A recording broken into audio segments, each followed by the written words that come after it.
Assalamualaikum warahmatullahi wabarakatuh dan selamat pagi pada pelajar semua. Jadi dalam subjek penulisan diri, kita akan mulakan dengan topik baru iaitu berkenaan dengan amalan postur badan yang betul semasa berdiri, berjalan dan duduk. Di akhir pembelajaran nanti, murid-murid akan dapat menentukan cara berdiri, berjalan dan duduk dengan betul. Baiklah pelajar, berikut adalah fakta-fakta berkenaan dengan postur badan. Gaya hidup masyarakat kini semakin kurang aktif. Maknanya duduk di rumah sahaja, menonton TV, bermain game.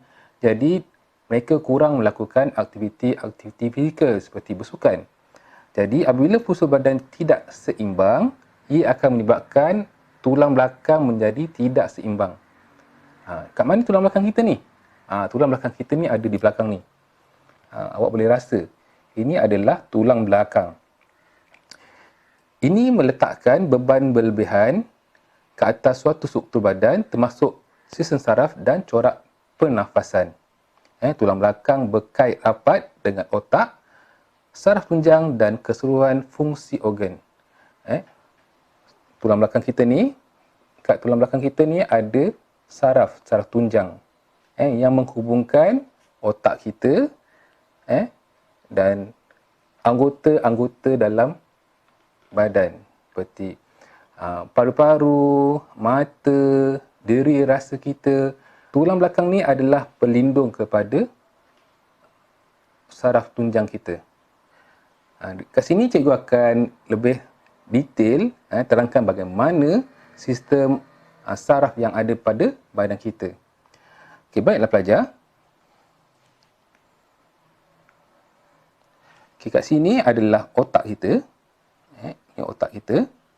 Okay, dalam otak kita ni, ia akan menganalisis maklumat-maklumat apa yang ada di sekitar kita dan apa yang kita akan lakukan. Dia macam komputer lah, tapi lebih hebat daripada komputer. Sebab Allah jadikan otak ni untuk berfikir. Mana yang baik, mana yang buruk. Lepas tu, apakah tindakan yang kita ambil untuk melakukan suatu perkara.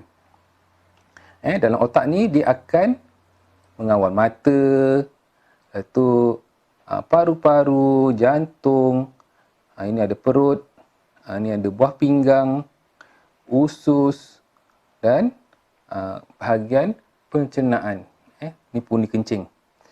Jadi inilah tulang belakang kita. Ini adalah tulang belakang kita. Tulang belakang kita ni lah yang melindungi. Ini adalah saraf tunjang. Melindungi saraf tunjang pada badan kita. Sebab tu kalau kita pernah dengar ada orang aksiden, jatuh, lepas tu saraf tunjang dia rosak. Apa kesan dia kalau saraf tunjang rosak?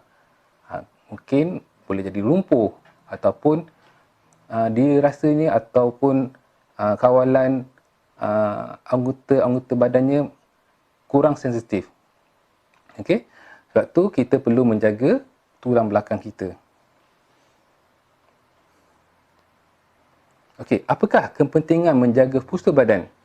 Okey, yang pertama, ia dapat mengelakkan tulang belakang kita menjadi bengkok.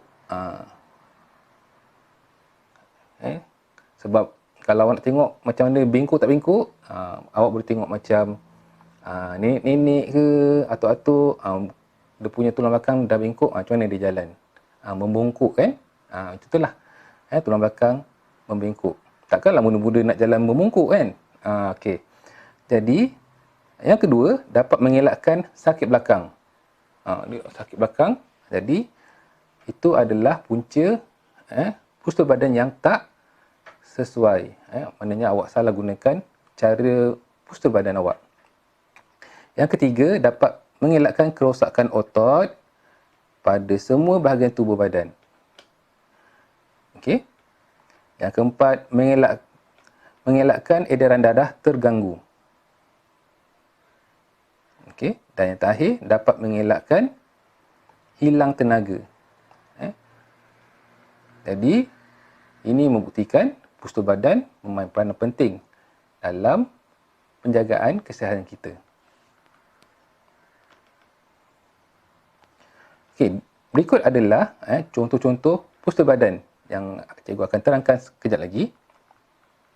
Kita lihat pada postur duduk. Semasa kita duduk di dalam kelas ataupun di rumah, ini ada kerusi. Ini ada kerusi. Okey. Kepala macam mana kepala? Okey, kepala, tegakkan kepala, pandang ke hadapan. Tegak. Pandang ke hadapan. Pastikan bahu dalam keadaan relax. Ini bahu kena relax. Tak ada gini. Pastikan dia relax. Okey, bahu kena relax. Okey, duduk dalam keadaan lutut lebih rendah daripada punggung. Awak tengok punggung dia. Ni punggung. Ni lutut dia. Maknanya lutut ni lebih rendah daripada punggung. Kalau cikgu buat garisan ni, tengok. Siapa yang lebih tinggi? Punggung lebih tinggi daripada lutut. Jangan nanti duduk kaki naik atas kerusi. Gini. Membingkuk macam ni. Itu dah postur badan yang tak bagus. Okey. Yang terakhir, letakkan tapak kaki dalam keadaan rata. Ni tapak kaki kena rata. Tak nak sangkut-sangkut mana-mana ataupun melunjur ke, itu dah tak bagus untuk postur badan kita. Itu untuk postur badan ketika duduk. Kita lihat pada postur badan ketika berdiri. Okey. Ketika berdiri, perut ditahan tegak. Ketan. Jalan kena tegak. Bila perut tegak, badan kita pun akan terus naik. Cuba boleh. Awak boleh cuba.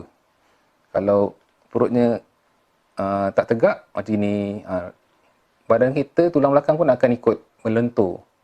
Jadi kalau perut kita ditahan tegak, tulang belakang pun akan ikut tegak. Okey. Okey, ni perut. Okey, untuk bahu, pastikan lurus dengan tapak kaki. Ni, bahu dengan tapak kaki ni mestilah lurus. Okey, lurus. Dan lutut tidak membingkuk. Ada yang jenis style kaki bingkuk sebelah. Okey.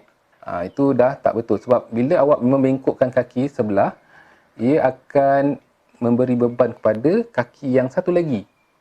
Sepatutnya awak berdiri, kaki ni ada dua. Jadi kedua-dua kaki ni memain peranan untuk tampung badan awak. Tapi kalau katakan kaki satu tu awak bingkukkan, jadi berat awak akan tertumpu pada kaki yang satu lagi. Letih lah. Macam awak kalau buat kerja sama-sama dengan adik kat rumah, kalau buat kerja sama-sama, jadi benda yang berat pun akan jadi ringan. Tapi contohnya macam adik awak malas, awak je kena buat. Macam mana? Berat kan nak kena buat kan semua kerja. Jadi macam itulah kaki kita. Pastikan postur badan ketika berdiri ni kena betul. Jangan bengkokkan kaki. Okey? Yang seterusnya, postur badan ketika berjalan. Berjalan pun ada cara. Kepala kena tegak dan pandang ke hadapan. Okey? Ni kena tegak dan pandang ke hadapan. Lepas tu, pastikan siku 45 darjah. Tak adalah kita berjalan, tangan kita tak ayun. Itu dah tak betul lah tu. Pastikan sikunya 45 darjah ketika berjalan. Berayun. Dan berjalan dengan tapak kaki yang rata. Tak adalah jalan berjingkit, jalan jingkit ataupun awak menapak belakang dulu, nanti sakit awak punya tumit kaki. Okey? Pastikan dia rata. Bila rata, maknanya cara awak jalan pun dah betul, maknanya kalau kasut pun tak cepat haus. Okey? Okey, seterusnya, ini adalah contoh jalan. Ni kalau gambar yang pertama, ini jalan setegak je. Ni tegak je ni. Okey, bila jalan tegak je gini, ni macam model nak peragakan pakaian, jalan. Kita panggil the catwalk. Tu tak sesuai. Pergi sekolah jalan catwalk. Tak sesuai. Okey, yang ni, ini memang betul-betul lah salah. Kaki dia tak betul. Patutnya kaki kena tegak. Ni jalan sengit. Okey. Okey, ini adalah cara yang paling betul. Kalau yang ni, ni kena pula ni. Sama je dengan yang sebelah ni. Ni jalan dia mengengkang. Okey. Jadi yang paling betul ialah macam ni. Jalannya kena tegak. Kena tegak. Satu garisan daripada kita mula. Kena tegak. Okey. Okey, itu saja untuk pembelajaran kita pada pagi ini. Semoga apa yang cikgu sampaikan awak boleh faham, dan sekiranya ada permasalahan, boleh tanya cikgu ketika nanti nak naik sekolah. Sebab untuk praktikal, kita perlukan orang tengok betul ke salah. Jadi bila naik sekolah nanti, cikgu boleh tengok macam mana cara awak jalan. Adakah awak menggunakan footstool yang betul ataupun salah. Sehingga jumpa kembali. Assalamualaikum warahmatullahi wabarakatuh.